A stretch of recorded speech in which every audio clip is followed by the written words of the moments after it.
Pour profiter pleinement, éteignez les lumières, mettez votre casque ou vos écouteurs, fermez les yeux, relaxez-vous.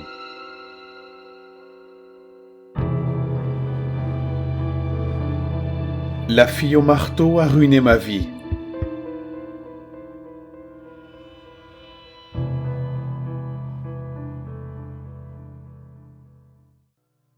Je ne me souviens pas de son arrivée.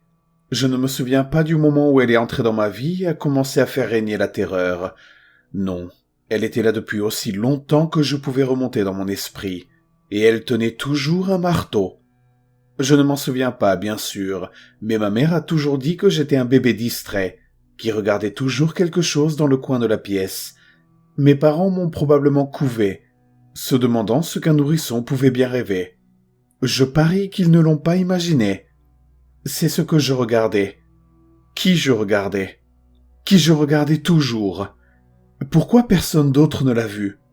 Elle était là, dans la cour de récréation à l'école, dominant la table du dîner et me regardant dormir, les cheveux tombant sur son dos et un gros marteau griffu dans ses mains veineuses.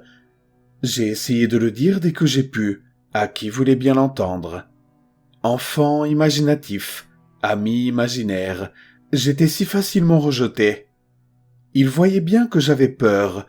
Je demandais tous les soirs à mes parents de lui dire de partir, ce qu'il faisait. Il se tenait dans l'embrasure de la porte de ma chambre, comme s'il s'agissait d'une sorte de rituel creux, et suppliait l'entité de partir. Il ne regardait jamais au bon endroit, et elle n'a jamais bronché. L'expression de son visage changeait rarement, mais je pouvais jurer que lorsqu'il faisait semblant de me croire, elle me regardait et souriait, avec suffisance, sachant que je savais que leur soutien n'était qu'un mensonge. Et elle balançait le marteau, lentement et de façon menaçante sur le côté, laissant son bras tomber avec son poids. Elle n'a jamais essayé de me toucher, elle ne s'est jamais approchée plus près que le coin de la pièce, pas avant longtemps en tout cas. Cela n'a bien sûr pas facilité mon sommeil. Comment peut-on dormir avec quelque chose comme ça qui nous regarde? C'est possible? Vraiment? J'étais un enfant fatigué. C'est pourquoi je n'ai rien vu venir lorsque son marteau s'est abattu pour la première fois dans la cour de l'école et a fait tomber mon ami Samuel de la balançoire. La balançoire que je poussais. Les enfants tombent tout le temps. Ils ne meurent pas tout le temps. Samuel l'a fait. Samuel est mort. J'ai essayé de raconter aux adultes ce qui s'était passé, mais mettre la mort d'un enfant sur le compte d'une force invisible n'était pas possible. Surtout pas lorsque l'enfant décédé a subi un gros traumatisme à l'arrière de la tête. J'ai passé des années en thérapie, les adultes essayant de comprendre ce qui s'était passé. « Tu l'as frappé avec une pierre ?» me demandait-il. Il n'y avait pas de pierre. « Tu l'as poussé trop fort ?» insistait-il. Je le poussais normalement. Tout cela pendant qu'elle se tenait dans le coin, aspirant la chaleur de la pièce, observant. Elle attendait sagement. À cet âge, j'avais du mal à comprendre pourquoi les adultes étaient plus enclins à croire que j'étais un meurtrier, plutôt que de croire en la vérité. C'était elle et ce putain de marteau. Je ne suis pas devenu plus crédible avec l'âge, ni moins fatigué. J'ai essayé de lui parler quelquefois. Elle ne m'a jamais répondu, continuant à me regarder avec l'air suffisant de son visage sans âme. Au bout d'un certain temps, j'ai même commencé à la trouver un peu réconfortante. Je n'avais plus beaucoup d'amis après l'incident avec Samuel. Non, je ne suis vraiment pas devenu plus crédible avec l'âge. J'ai juste semblé être perturbé. Les meurtriers n'ont pas d'amis. Ils ne devraient pas. Je n'aurais pas dû avoir d'amis. J'ai appris ma leçon.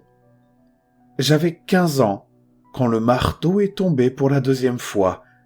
Cette fois-ci, il a frappé bien plus fort qu'avec Samuel. Mélanie. C'était son nom. Mon premier amour, mon premier baiser, ma première expérience sexuelle. Un rite de passage détruit. Je n'ai jamais parlé à Mélanie d'elle et du marteau. Je me suis plutôt délecté de cette distraction, absorbant chaque parcelle de soleil qui accompagnait mon bel amour. J'ai essayé de ne pas paraître perturbé. Mélanie restait aussi belle qu'elle l'a toujours été.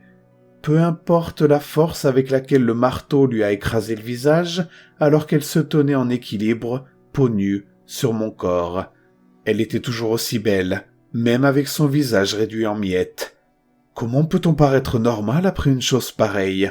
Une tragédie d'enfance suspecte et puis la mort violente et prématurée d'une adolescente sans méfiance, qui n'avait rien prévu d'autre que de perdre sa virginité cette nuit-là.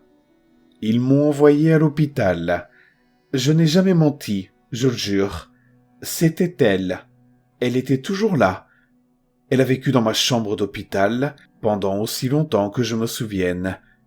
Plus de questions, moins de crédibilité. J'avais 15 ans et ma vie était foutue. Ils m'ont laissé sortir à 18 ans. Aucune preuve.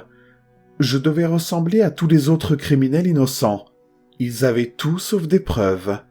Des pilules, des injections, thérapie, travail de groupe. Ils pensaient qu'elle était partie, mais ce n'était pas le cas. Si j'étais fou, ça aurait marché, non? J'ai juste appris à faire semblant qu'elle n'était pas là. J'ai appris à me taire, à feindre la normalité. Je suis rentré chez moi. J'ai passé presque une décennie dans cette chambre, une décennie avec elle.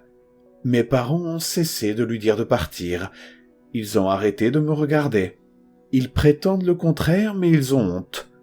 Presque 30 ans d'âge, toujours à la maison avec 2 morts à mon actif. Je comprends qu'ils ne me supportent plus. J'ai envisagé tant de fois d'en finir. Mais comment je puisse savoir que ce serait la fin? Et si elle était toujours là, même après ma mort? Une décennie dans ma chambre, pas d'amis.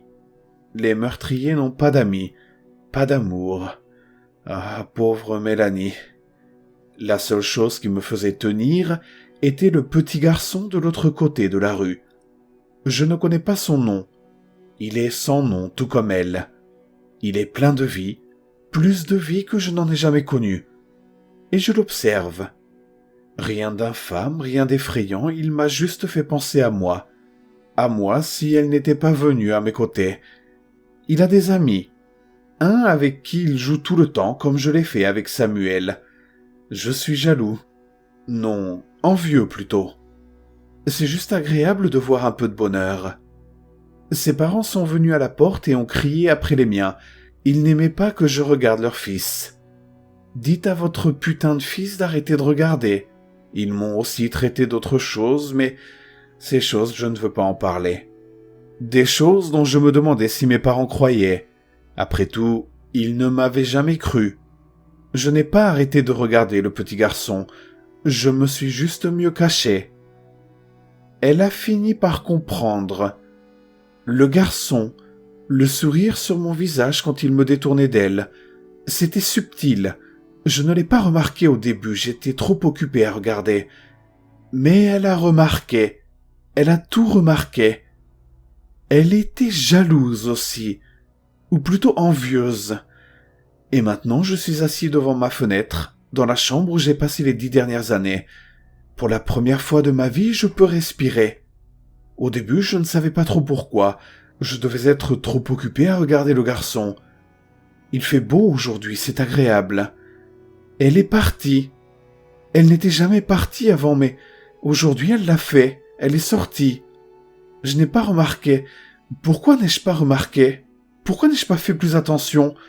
Les meurtriers n'ont pas d'amis, j'aurais dû m'en souvenir. Si je m'en étais souvenu, elle ne se tiendrait pas à 1 mètre ou 2 derrière lui. Elle a évidemment son marteau à la main, et elle s'apprête à donner un autre coup fatal.